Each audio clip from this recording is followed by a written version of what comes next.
नमस्कार दोस्तों, कैसे आप सब। उम्मीद आप सब ठीक होंगे। मैं आशीष आपका स्वागत करता हूं आपके अपने यूट्यूब चैनल देव स्टार क्लासेस पर। दोस्तों, जैसे कि आपको पता ही होगा भाई, काफ़ी लंबे समय से आपको हम क्लासेस रेगुलर प्रोवाइड नहीं करा पा रहे भाई। उसके लिए सबसे पहले माफ़ी चाहेंगे भाई। ठीक है दोस्तों हम कोशिश कर रहे हैं जो क्लासेस आपकी लाइव हो गई है ना, इसलिए थोड़ा सा हमारा प्रोसेस चला हुआ भाई। ठीक है ना, तो थोड़ा सा पेशेंस हो रखे भाई। धीरे धीरे आपकी जो क्लासेस हैं वो रेगुलर होनी स्टार्ट हो जाएंगी भाई। ठीक है दोस्तों। तो दोस्तों, एक भाई का मेरे पास कमेंट आया था, यानी कि उनके कुछ क्वेश्चन आए थे ना, डाउट क्वेश्चन थे भाई, है ना। डाउट में थे कुछ क्वेश्चन, वो थे टॉपिक आपका परसेंटेज। तो परसेंटेज टॉपिक है, उसके कुछ हम क्वेश्चन करेंगे भाई, है ना। इंपॉर्टेंट क्वेश्चन है भाई, ठीक है। और पजल क्वेश्चन है, यानी कि डाउट वाले क्वेश्चन है भाई। आप भी देख लेना एक बार, ठीक है ना। देखो भाई क्वेश्चन, देखो भाई क्या भाई क्वेश्चन में क्या दिया भाई। क्वेश्चन आसान है भाई, क्वेश्चन आसान है, लेकिन थोड़ा सा पजलिंग है भाई, है ना। क्वेश्चन में क्या कहा भाई, सेब के मूल्य में 25% कमी होने पर एक ग्राहक को 240 रुपये में 2 किलोग्राम सेब अधिक मिलते हैं भाई। तो घटा हुआ मूल्य बता दो भाई कितना भाई, घटा हुआ मूल्य बता दो भाई कितना भाई। देखो क्वेश्चन में आपसे क्या कहा भाई कि जो सेब का मूल्य है ना वो 20% कम हो गया। ठीक है, 20% कम हो गया, जिससे उसको क्या हुआ, जो मान लो खरीद रहा था, मान लो मैं ही खरीद रहा था, मेरे को क्या हुआ कि कितने का फायदा हुआ, यानी कि 240 रुपये में मैं 2 किलो अधिक सेब खरीद पाया। जैसे ही मूल्य कम हुआ ना सेब का, पहले कुछ मूल्य रहा होगा भाई, है ना, वो कुछ सेब खरीद रहा था उस मूल्य में, जैसे ही मूल्य 20% कम, यानी कि डिक्रीज हुआ, कम हुआ भाई, तो क्या हुआ कि मुझे 240 रुपये में 2 किलोग्राम सेब अधिक मिलने लगे। तो वो कह रहा कि आपसे घटा हुआ मूल्य बताओगी। तो घटा हुआ मूल्य बताने के लिए देखो, इससे पहले मैं आपको एक कंसेप्ट बताऊंगा क्वेश्चन करने से पहले, और इसी कंसेप्ट को इस क्वेश्चन में अप्लाई करेंगे भाई। ठीक है, अब ढंग से देखना भाई। मान लो भाई आप मार्केट गए, ठीक है, मान लो आप मार्केट गए और आपकी जेब में है 100 रुपये भाई। मान लो 100 रुपये है भाई आपकी जेब में, ठीक है, और मार्केट जा रहे हो भाई आप, ठीक है, मार्केट जा रहे हो। देखो सेब, क्वेश्चन में सेब का जिक्र हुआ तो सेब ही खरीदवाएंगे, है ना, सेब ही खरीदवाएंगे। आपके जेब में 100 रुपये भाई, और आप गए मार्केट, ठीक है।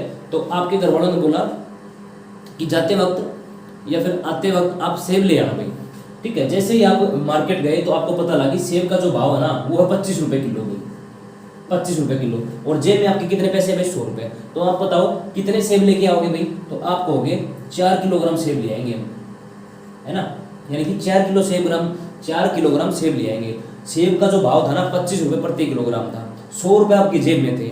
तो मैंने आपसे पूछा कि कितने सेब ले आओगे भाई 100 रुपये में, तो आप कहोगे जी 25 चौके 100, 4 किलोग्राम सेब ले आएंगे भाई। ठीक है, अच्छा, वेरी गुड भाई। ये आप सेब लेकर अपने घर पे आ गए भाई, ठीक है। फिर क्या हुआ, आपने सेब, आपके घर में मेहमान आ गए, है ना, तो ये सेब है ना खा लिए भाई, ठीक है, यानी कि खत्म हो गए भाई सेब। फिर क्या हुआ कि शाम को आप फिर बाजार में गए, है ना, फिर बाजार में गए, फिर बाजार में जाते हो, तो बाजार में जाते वक्त आपको पता चलता है कि सेब का जो भाव है, जो सुबह में लेके गया था, वो भाव अब घटकर 20 रुपये हो गया भाई।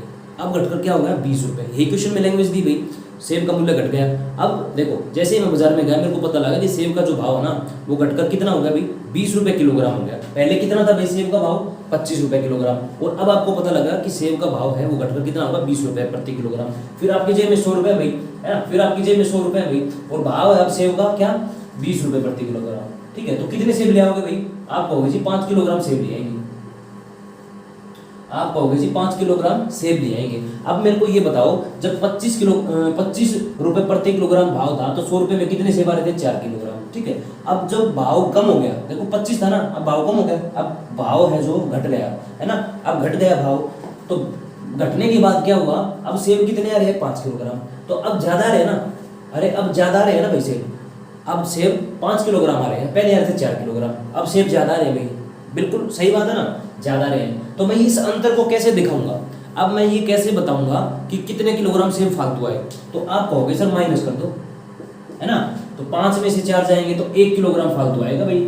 अगर सुबह के साथ कंपैरिजन करें, ये मान लो सुबह लेके आए थे और ये शाम को लेके आए थे।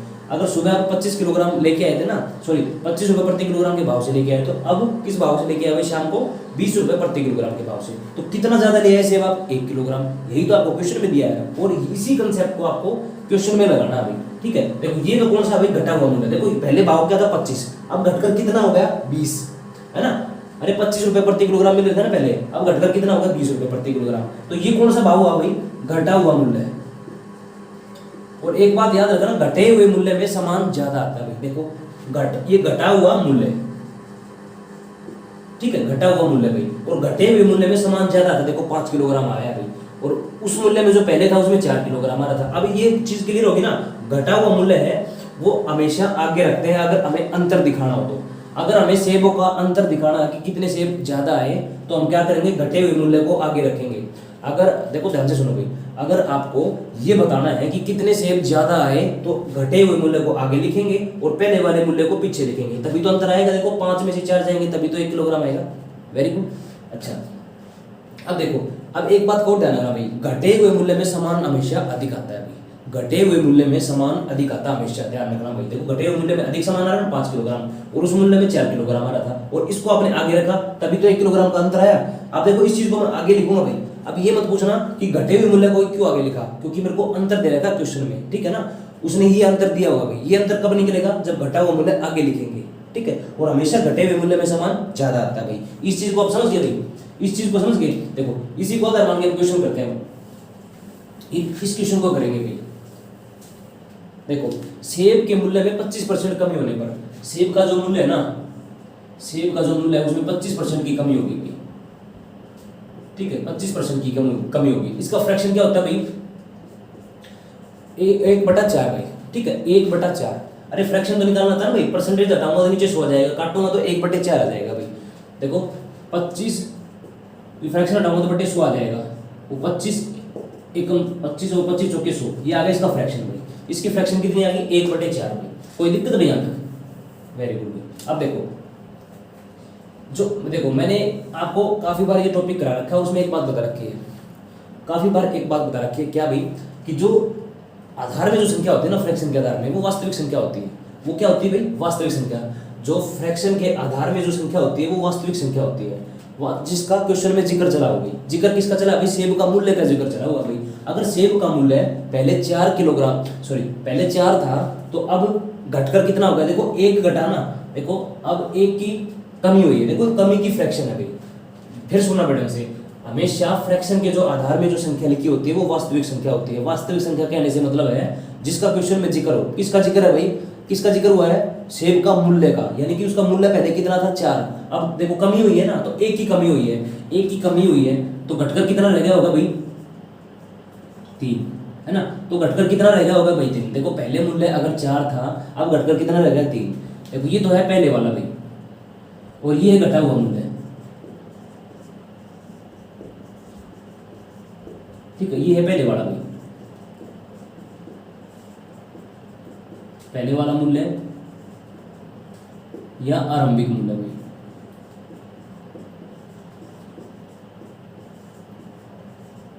ठीक है, इसको देखो इस नाम से जानते हैं भाई, ये तो घटा वाला मूल्य है भाई, घटा हुआ मूल्य है, ठीक है, और ये है, ये कौन सा भाई, आरंभिक मूल्य जो स्टार्टिंग में था भाई, है ना। अगर पहले भाव 4 था तो अब घटकर कितना रह गया 3 भाई। इस बात को समझ गए भाई, इस फ्रैक्शन से इसका मतलब समझ गए ना, वेरी गुड भाई। अब देखो ये जो है रेशियो, ये फ्रैक्शन में है ना, इसका मतलब होता है रेशियो, ठीक है। अगर इस रेशियो को मेरे को संख्या के रूप में यूज करना तो मैं क्या करूंगा, इनके साथ वेरिएबल जोड़ दूंगा भाई। वेरिएबल का मतलब जिसकी संख्या में पता नहीं, यानी कि ए से लेकर जेड तक कुछ भी जोड़ सकते हो भाई। मैंने जोड़ दिया एक्स भाई, तो इसके साथ भी मैं एक्स जोड़ दूंगा भाई, इसके साथ एक्स जोड़ा तो 3x भाई। अब ये संख्या होगी भाई, अब इनको हम संख्या के रूप में यूज कर सकते हैं। देखो पहले फ्रैक्शन थी, अब डायरेक्ट आप इसको यूज नहीं कर सकते थे, है ना, अब इसको संख्या के रूप में यूज कर सकते हो भाई, है ना। ये 4x और 3x ये संख्या होगी भाई आपकी। अब मैंने आपको क्या बताया था, घटा हुआ मूल्य हमेशा आगे लिखते हैं भाई, ठीक है। घटा हुआ मूल्य कितना भाई आपका 3x भाई, ठीक है। अब वो क्या कह रहा है कि सेब के मूल्य में 25% कमी होने पर एक दुकानदार को 240 रुपए में, कितने रुपए में भाई 240, देखो 100 रुपए थे तब आपकी जेब में, अब है कितने 240 रुपए, तो घटकर मूल्य कितना हुआ भाई 3x, ठीक है 3x। और घटने के बाद क्या हुआ कि 240 रुपए थे भाई, और पहले वाला मूल्य कितना था आपका 4x भाई। तो ये अंतर कितना आ रहा है अभी आपका क्वेश्चन में, कितना दिया है भाई 2 किलोग्राम का। ये अंतर आपको क्वेश्चन में दिया गया है भाई। ये तो हमने घटा हुआ मूल्य, देखो घटा हुआ मूल्य मैंने आगे लिख दिया भाई, ठीक है। और घटने के बाद आपको 240 रुपए में कितनी चीज अधिक मिल रही है 2 किलोग्राम। देखो मैंने घटाया था 5 किलोग्राम में से 4 किलोग्राम, तभी एक आया था ना। देखो अभी क्वेश्चन में दिया हुआ है आपको कि 2 किलोग्राम चीज अधिक मिल रही है आपको, अगर 25% की कमी हो रही है तो, ठीक है 240 रुपए में। 240 रुपये में 2 किलोग्राम चीज आपको अधिक मिल रही है, यानी कि सेब अधिक मिल रहे हैं अगर 25% की कमी होती है तो घटे हुए मूल्य को मैंने लिखा आगे, ठीक है, और पहले वाले आरंभिक मूल्य को रखा मैंने पीछे, तभी तो अंतर आएगा। अब जो कट रहा है ना उसको काट लो भाई, देखो 3 8 24 भाई और 4 6 24 भाई, ठीक है। अब देखो बेस में क्या दोनों के x x है भाई, है ना, इधर भी x है इधर भी x है, हम तो डायरेक्ट घटा सकते हैं भाई। अगर बेस समान हो तो ऊपर डायरेक्ट माइनस कर सकते हैं भाई, 80 माइनस 60 कितना हो जाएगा 20 भाई, और नीचे क्या है भाई आपका x, देखो x है ना तो एक x आ गया भाई, ठीक है। बराबर में क्या है भाई आपका 2 किलोग्राम, ठीक है। देखो 2 से काट देंगे इसको 10 बार, ठीक है, x जाएगा उधर भाई, यानी कि x की वैल्यू कितनी आ जाएगी 10 भाई, x की वैल्यू कितनी आ जाएगी 10 भाई आपकी, ठीक है भाई। अब आपसे क्वेश्चन में क्या पूछा भाई, आपसे क्वेश्चन में पूछा घटा हुआ मूल्य, घटा हुआ मूल्य भाई ये है, ठीक है। देखो x की वैल्यू आपके पास 10 है भाई, तो 3 इंटू में x कर देंगे भाई, x की वैल्यू 10 आपके पास, तो कितना आ जाएगा भाई घटा हुआ मूल्य 30 रुपये, ठीक है भाई। अगर ये पूछे वर्तमान मूल्य या आरंभिक मूल्य है तो 10 की मल्टीप्लाई इससे कर देंगे, क्योंकि x की वैल्यू 10 है तो 10 इंटू 4 यानी कि 40 रुपये आ जाएगा। पता लग गया भाई, देखो इस चीज का पता लगा, ये मैंने आगे क्यों लिखा भाई, देखो 100 रुपए थे उस टाइम आपके पास, 100 रुपए थे, अब कितने रुपए आपके पास 240 रुपए, तो घटे हुए मूल्य को आगे लिखेंगे, ठीक है, और पहले वाले मूल्य को पीछे रखेंगे भाई। और घटे हुए मूल्य में से अगर मैं पहले वाला मूल्य घटा दूंगा तो 2 किलोग्राम सेब अधिक आ रहे हैं, ठीक है, ये कहने का मतलब था। अब आपको पता लग गया भाई। देखो एक क्वेश्चन और करते हैं एज इट इज में,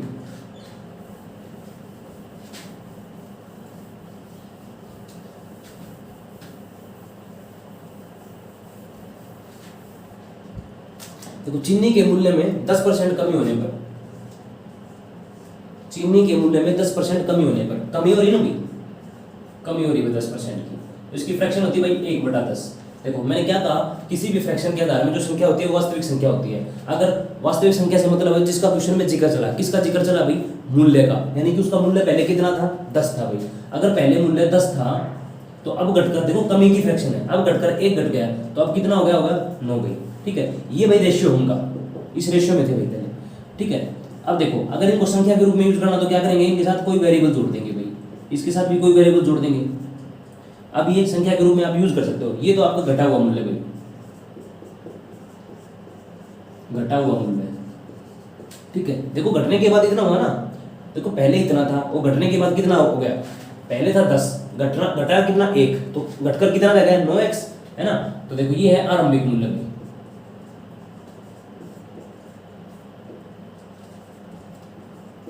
ठीक है, ये होता है आपका आरंभिक मूल्य और ये होता है घटा हुआ मूल्य भाई, ठीक है। अब देखो कितने रुपए आपके पास, आपके पास है भाई 1116 रुपए, 1116 रुपए, ठीक है, 1116 रुपए भाई, ठीक है, 1116 रुपए। आगे किसको लिखूंगा मैं, घटे हुए मूल्य को, घटा हुआ मूल्य कितना भाई 9x, 9x, अच्छा 9x। घटे हुए मूल्य में से अगर मैं पहले वाला मूल्य घटा दूंगा तो कितना अंतर आ रहा है भाई चीनी का, कितनी चीनी अधिक खरीद रहा भाई 6.2 किलोग्राम।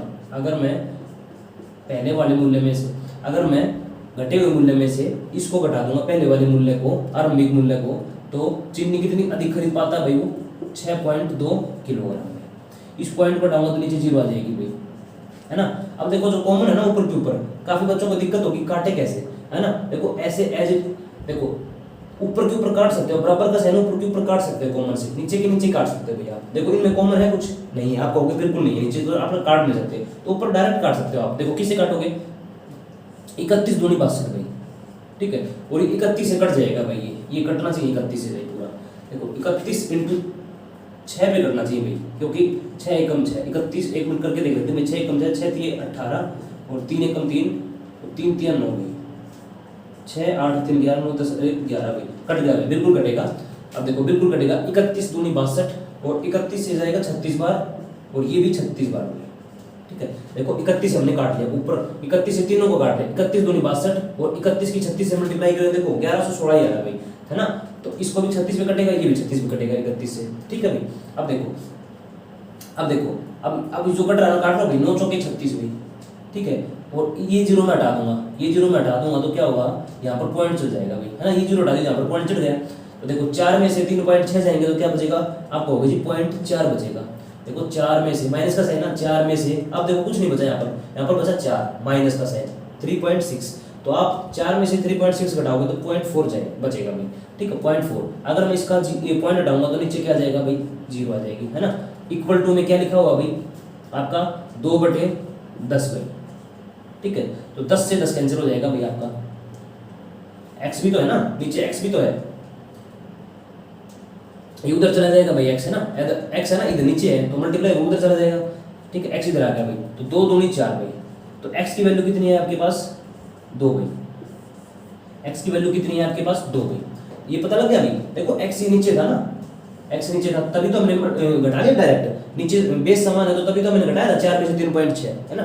अगर बेस समान नहीं होता तो एलसीएम लेके घटाते भाई, अब बेस समान है भाई है ना, तो ये x देखो किधर चला जाएगा, मल्टीप्लाई इधर चला जाएगा, देखो x इधर आ गया ना, मल्टीप्लाई इधर आ गया भाई, तो देखो 0.4 था बटे 10 कर दिया, इसके यहाँ पर 2/10 था, 10 से 10 कैंसिल हो गया, नीचे के नीचे काट सकते हैं भाई, और 2 दूनी 4, तो x की वैल्यू कितनी आ गई आपकी 2 आ गई भाई। अब देखो इसमें मल्टीप्लाई कर दो भाई, किसकी पूछे आरंभिक मूल्य, क्या पूछा है इसने, घटा हुआ मूल्य ये पूछा भाई उसने, फिर तो x की मल्टीप्लाई कर देंगे 9 इंटू x की वैल्यू 2 है ना, तो 9 इंटू x की वैल्यू कितनी 2 यानी कि 18 रुपये, घटने के बाद कितना रुपये था भाई 18 रुपये, ठीक है भाई।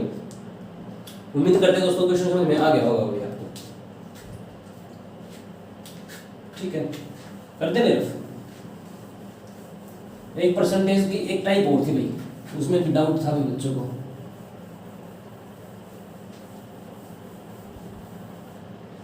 देखो देखो बता देता हूं पहले क्वेश्चन करने से पहले। क्या क्वेश्चन है भाई, किसी परीक्षा में 60% विद्यार्थी अंग्रेजी में तथा 70% गणित में उत्तीर्ण हुए, ठीक है। यदि 20% विद्यार्थी दोनों विषयों में अनुत्तीर्ण रहे हों तथा 25 विद्यार्थी दोनों विषयों में उत्तीर्ण रहे हों तो कुल परीक्षार्थियों की संख्या कितनी हुई।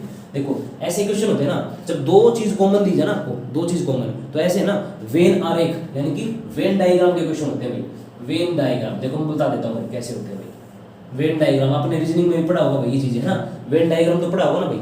ये ऐसे क्वेश्चन कौन से होते हैं भाई, वेन डायग्राम के, यानी कि वेन आरेख बोल सकते हो भाई है ना। देखो दोस्तों ये तो डायग्राम हो गया भाई आपका है ना, ये देखो अब ध्यान से सुनना मेरी बात, अब मैं आपको इंपॉर्टेंट चीज बता रहा हूँ भाई, ये तो आपको फिगर हो गया भाई है ना। इसके क्वेश्चन होते हैं भाई ऐसे, जब भी दो चीज आपको कॉमन मिले ना तो वो इसके क्वेश्चन होते हैं, यानी कि वेन डायग्राम के क्वेश्चन होते हैं भाई। देखो अब ध्यान से सुनना भाई मेरी बात, ये चीज दो है ना, ये चीज दोनों में कॉमन है भाई, और इसकी वैल्यू आपको देगा वो, इसकी वैल्यू आपको देगा भाई वो, इन दोनों में कॉमन है ये चीज, इन दोनों में कॉमन है, इसमें भी है ये चीज और इसमें भी ये चीज, ठीक है, दोनों में कॉमन है भाई ये, ठीक है। जहां पर आपको क्वेश्चन में यहाँ की जो वैल्यू देगा ना, यहाँ की, अगर ये पास है या फेल है कुछ भी है भाई, अगर ये मान लो फेल है भाई तो यहाँ पर आपने फेल निकले भाई, फेल का ही प्रतिशत निकला है। अगर आपको यहाँ पर फेल का परसेंटेज दिया हुआ है भाई तो यहाँ पर भी आपको फेल का प्रतिशत निकला भाई, और यहाँ पर अगर फेल का परसेंटेज है यहाँ पर आपको फेल का परसेंटेज लिखना भाई, यहाँ पर अगर फेल का परसेंटेज है तो यहाँ पर भी आप फेल का ही परसेंटेज लिखोगे भाई। ये नहीं है कि यहाँ पर फेल का यहाँ पर पास का लिख दिया और यहाँ पर फेल का लिख दिया, नहीं, तीनों को आपको बराबर करना भाई, ठीक है। ये खासियत होती है वेन आरेख की, समझ गए भाई। यहाँ पर फेल का परसेंटेज है तो यहाँ पर भी फेल का होगा और यहाँ पर भी फेल का परसेंटेज होगा भाई। अगर यहाँ पर पास का परसेंटेज होता तो यहाँ पर भी पास का परसेंटेज होगा और यहाँ पर भी पास का परसेंटेज होगा। देखो वेन डायग्राम के क्वेश्चन है भाई, जहाँ जो कॉमन चीज होगी ना, जो कॉमन चीज होगी वही लिखी जाएगी इसके ऊपर भाई, समझ गए भाई। अब देखो क्वेश्चन पढ़ते कैसे भाई, ये चीज समझ गए ना, ये चीज यहाँ पर लिखी जाती है कॉमन चीजें, कॉमन का मतलब दोनों में इंक्लूड होती है भाई वो चीजें, ठीक है भाई। यानी कि ये कहना चाह रहा है कि वो इसमें भी है और वो इसमें भी है, इतने परसेंट जो विद्यार्थी हैं वो इस कॉलम में भी है, यानी कि इस आरेख में भी है और इस आरेख में भी है कुछ, ठीक है, ये बताना चाह रहा भाई आपको। अच्छा, किसी परीक्षा में 60% विद्यार्थी अंग्रेजी में, देखो भैया क्वेश्चन बता रहा हूँ थर्ड,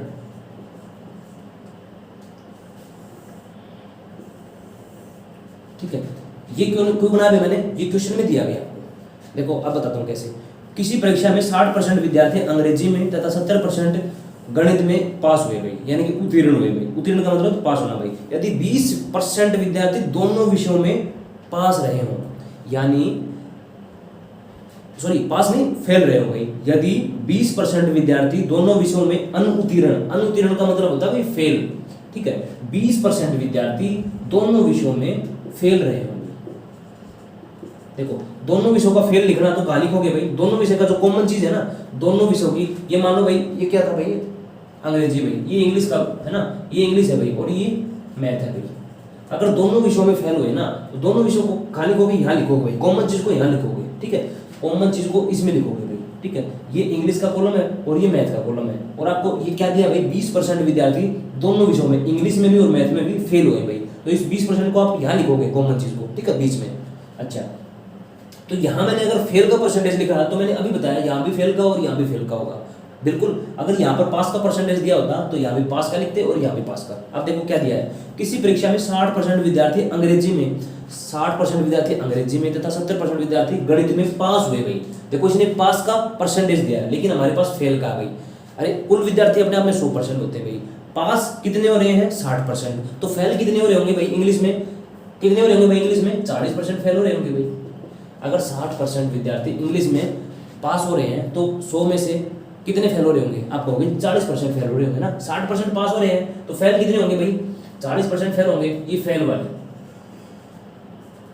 ठीक है। अच्छा, अब आते हैं मैथ पे। मैथ के लिए क्या कहा उसने कि 70% विद्यार्थी गणित में पास हो रहे हैं भाई, 70% विद्यार्थी, ये गणित का कॉलम है भाई, ठीक है, 70% विद्यार्थी गणित में पास हो रहे हैं भाई। यहाँ मैंने किसका लिखा, फेल का, तो यहाँ भी क्या लिखूंगा, फेल का। अब आपको 70% विद्यार्थी पास हो रहे हैं मैथ में, तो फेल कितने हो रहे होंगे 100 में से, आप कहोगे 30% फेल हो रहे होंगे,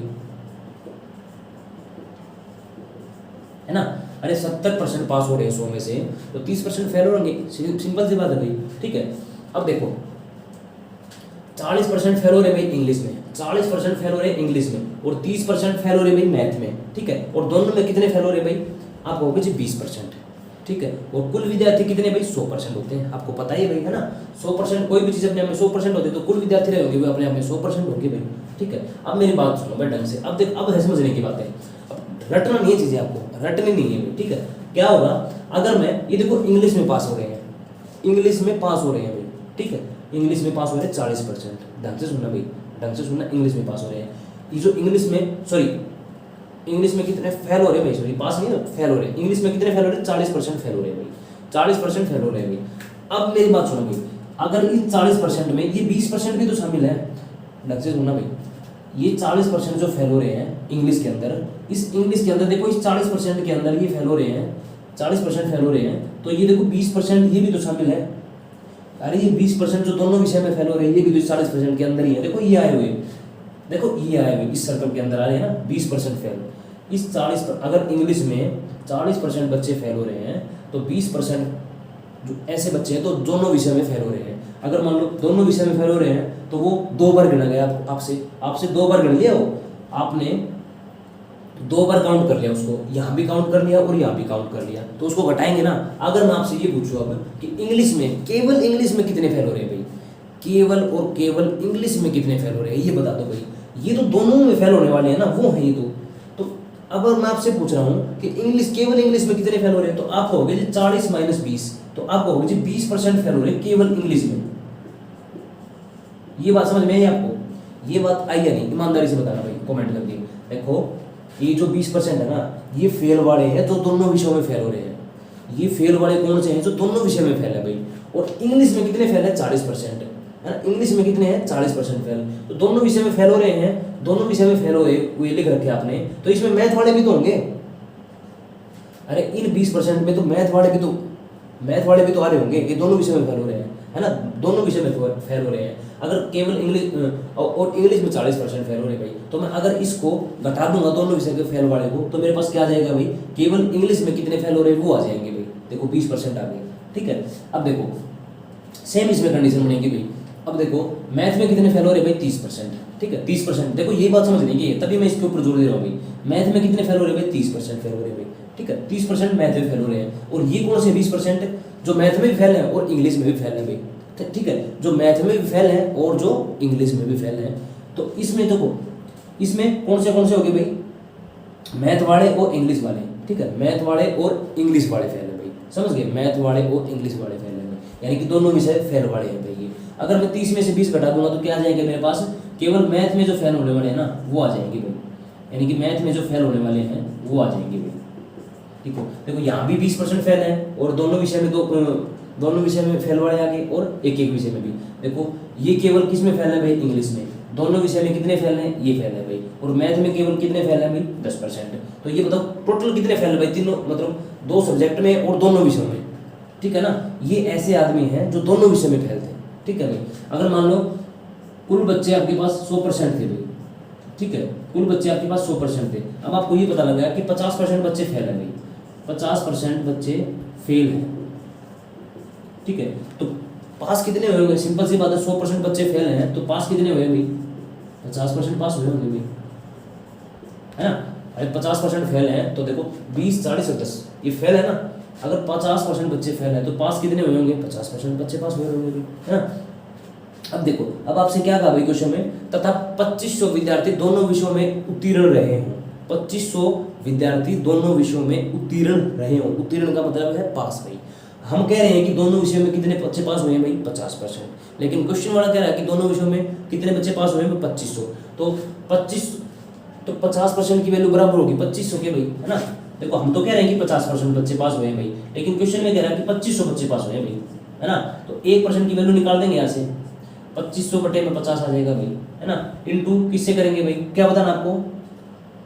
परीक्षार्थियों की, यानी कि कुल बच्चों की संख्या बतानी, कुल परीक्षार्थी बताने भाई। कितने थे भाई? 100 बच्चे थे भाई, है ना। 100% थे भाई, 100% की वैल्यू निकाल दोगे भाई, 50 दूनी 100 भाई, तो 25 दूनी 50 और 2 जीरो जाएंगे भाई। ये थे भाई कुल बच्चे, समझ गए भाई। देखो इस चीज को समझना जरूरी है भाई, इस चीज को, ठीक है ना। ये दोनों विषय में फेल होने वाले हैं भाई, दोनों विषय में फेल होने वाले हैं। इनको एक बार गिन चुका, इनको गिन लिया गया भाई, है ना। केवल मेरे को इंग्लिश की चाहिए ना, तो मैं इसको माइनस करूंगा, समझ गए।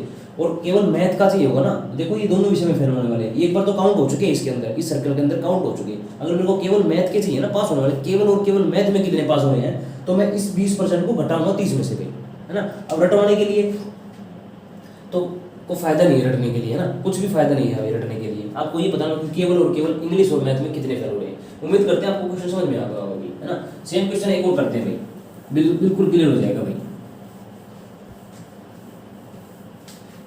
ऐसे क्वेश्चन भी हमारे जो वेन डायग्राम होता है बिल्कुल आसान होते हैं। देखो क्या कहा भाई, एक परीक्षा में 42% अभ्यर्थी गणित में तथा 52% विद्यार्थी अंग्रेजी में फेल हो गए भाई। यदि 17% अभ्यर्थी दोनों विषयों में अनुत्तीर्ण, यानी कि देखो अब देखो क्वेश्चन बिल्कुल सिंपल दे दिया आपको। दोनों में कॉमन कितने फेल हो रहे भाई? देखो दोनों, यदि 17% अभ्यर्थी दोनों विषयों में अनुत्तीर्ण रहे हो भाई, 17% जो विद्यार्थी है ना वो दोनों विषयों में फेल है भाई। अब आपको फेल का परसेंटेज दे दिया ना, तो यहाँ भी फेल का और यहाँ भी फेल का लिखना पड़ेगा भाई। सब्जेक्ट कौन से भाई आपके? गणित है भाई पहला, तो दूसरा कौन सा भाई? इंग्लिश ही होगा, इंग्लिश है भाई, ठीक है भाई। गणित है और इंग्लिश है भाई, और ये क्या है भाई? दोनों विषयों में फेल होने वाले। अब देखो एक परीक्षा में 42% अभ्यर्थी गणित में तथा 52% विद्यार्थी अंग्रेजी में अनुत्तीर्ण हुए, यानी कि आपको फेल का पहले ही परसेंटेज दे रखा है, आपको करने की कुछ जरूरत ही नहीं है भाई। फेल का यहाँ पर दे रखा है और फेल का ही आपको बाहर दे दिया भाई, है ना। फेल का भी देखो, फेल का अंदर दे रखा है, फेल का यहाँ पर दे दिया, दोनों का फेल का दे रखा है, तो डायरेक्ट लिख दो भाई 42% तो मैथ में फेल हो रहे हैं भाई, ठीक है। और 52% किस में फेल हो रहे हैं भाई? इंग्लिश में फेल हो रहे हैं भाई, आपको पहले ही दे दिया भाई। देखो ये भी फेल है, ये फेल का परसेंटेज दिया। पिछली बार हमने घटा के क्यों लिखा था? क्योंकि वो पास के थे, तो 100 में से हमने घटा के लिखा था भाई। अब आपको फेल का ही डायरेक्ट दे दिया भाई परसेंटेज, है ना। यहाँ पर देखो, यहाँ पर देखना, अगर यहाँ का फेल का है ना तो यहाँ पर भी फेल का आएगा, यहाँ पर अगर पास का है तो यहाँ पर भी पास का आएगा परसेंटेज ऊपर, है ना। अब देखो, अब ढंग से सुनना भाई, देखो 17% जो है ना वो दोनों विषय में फेल हो रहे हैं भाई। इस चीज को समझना भाई, इस क्वेश्चन में कुछ नहीं है। 17% जो विद्यार्थी हैं वो दोनों विषयों में फेल है भाई। तो मैं आपसे पूछूं कि केवल और केवल मैथ में कितने परसेंट फेल है भाई? मैथ में कितने? ये तो है ना वो दोनों विषयों में फेल है। केवल और केवल मैथ में कितने फेल हैं? तो आप कहोगे 42 में से इसको घटा दो, आपके पास जो आएगा ना वो केवल और केवल मैथ वाले आ जाएंगे। देखो 12 में से 7 गए 5 भाई, ठीक है, और 3 में से 1 गए 2, यानी कि 25% है ना जो वो केवल और केवल मैथ के अंदर फेल है भाई, समझ गए भाई। 25% जो है वो मैथ के अंदर फेल है भाई, केवल और केवल मैथ के अंदर। अच्छा अब मैं आपसे पूछूं, दोनों विषय में फेल है 17% भाई, और इंग्लिश में फेल है भाई 52%। तो मैं आपसे पूछूं केवल और केवल इंग्लिश में फेल होने वाले विद्यार्थी कितने परसेंट है भाई? तो आप कहोगे जो 52 में से इसको घटा दो तो आ जाएगा भाई 35% भाई, है ना। घटाओगे 52 में तो 35% आ जाएगा भाई, ठीक है। ये क्या अभी फेल, देखो यहाँ भी फेल हो गए, यहाँ भी फेल, देखो मैथ में फेल, इंग्लिश में फेल, और दोनों विषय में फेल वाले हो गए, सारे फेल वाले आ गए ना। क्या क्या हो सकता है, क्या पॉसिबिलिटी बन सकती है? या तो इंग्लिश में फेल होगा, या फिर मैथ में फेल हो सकता है, या दोनों विषय में फेल होगा। हमने सारे फेल वाले इकट्ठे कर लिए, इकट्ठे कर लिए ना, दोनों विषय वाले भी कर लिए और देखो ये हमने अलग अलग क्यों किए, क्योंकि दोनों विषय के तो दे रखे थे। अब आपको देखना था कि केवल और केवल इंग्लिश में कितने फेल हो रहे हैं और केवल मैथ में कितने फेल हो रहे हैं। इंग्लिश में फेल होने वाले केवल कितने 35%, केवल मैथ में फेल होने वाले कितने 25% है, और दोनों विषय में फेल होने वाले कितने 17%। तो हमने सारे फेल की पॉसिबिलिटी थी वो निकाल दी भाई, कितने फेल हो सकते हैं भाई। आपको पता कि कुल अभ्यर्थी कितने परसेंट होते हैं भाई 100%, यानी कुल बच्चे कितने हो सकते हैं भाई 100%। इनमें से देखो कितने फेल हो रहे हैं भाई, आपको हो गए जी देखो 25 और कितना हो गया 25 50 60 और 10 70 और 77, यानी कि 77% जो बच्चे हैं ना वो फेल हो गए भाई। कितने हो गए 77% भाई, 77% बच्चे फेल हो रहे हैं। जोड़ दो भाई इनको, है ना। देखो 25 और 35 को जोड़ोगे तो क्या जाएगा 60 भाई। 60 और 17 कितने होते हैं भाई 77 होते हैं भाई, ठीक है। 60 और 17 कितने होते हैं भाई 77 भाई। अगर 77% बच्चे फेल हो रहे हैं तो पास वाले बता दो भाई, पास वाले कितने हो जाएंगे भाई, कितने हो जाएंगे भाई। आपको होगा जी 23% बच्चे पास होंगे, है ना, क्योंकि 100 में से घटा देंगे भाई। देखो इनका जोड़ 100 ही होता है भाई। 7 और 3 10 और 7 और 2 9 और 1 10 100 गया भाई। अगर 100 में से 77% बच्चे फेल हो रहे हैं तो पास वाले कितने होंगे 23% भाई, ठीक है। कुल बच्चे थे आपके पास 100%, फेल वाले कितने हैं 77%, तो बच्चे कितने पास वाले 23%। अब आपको क्वेश्चन में क्या दिया गया भाई, यदि तथा दोनों विषयों में 40 अभ्यर्थी उत्तीर्ण हुए, यानी कि दोनों विषयों में कितने पास हुए भाई, आपको होगी जी 40 विद्यार्थी, ठीक है। लेकिन हमें क्या पता है कि दोनों विषयों में कितने परसेंट पास हुए भाई 33%। हम तो कह रहे हैं कि 33% पास हुए हैं, लेकिन क्वेश्चन वाला कह रहा है कि दोनों विषयों में कितने बच्चे पास हुए 46। तो 1% की वैल्यू निकाल देंगे यहाँ से, बटे 23 है ना भाई, 23 है भाई, 23 आ जाएगा नीचे। और आपसे पूछा भाई कुल विद्यार्थियों की संख्या, यानी कि कुल अभ्यर्थियों की संख्या, तो 100 की संख्या बतानी है हमें, 100 की वैल्यू बतानी है। 100 से मल्टीप्लाई, जिसकी वैल्यू पूछी जाए उसको मल्टीप्लाई करते हैं। 23 दूनी 46 भाई, यानी कि 200 भाई। कुल अभ्यर्थी कितने थे भाई 200 थे भाई इसमें।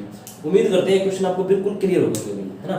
अब भी समझ में नहीं आए फिर कमेंट करना भाई कि सर हमें इस चीज़ में दिक्कत है, और अलग तरीके से बता दिया जाएगा भाई आपको, है ना। और भी कुछ इसमें अलग तरीके से बता दिया जाएगा। अगर अब भी आपको समझ नहीं आ रहा ना तो आपकी प्रॉब्लम बिल्कुल सोल्व करेंगे भाई। ऐसा नहीं है कि चीज़ों से बचेंगे, है ना।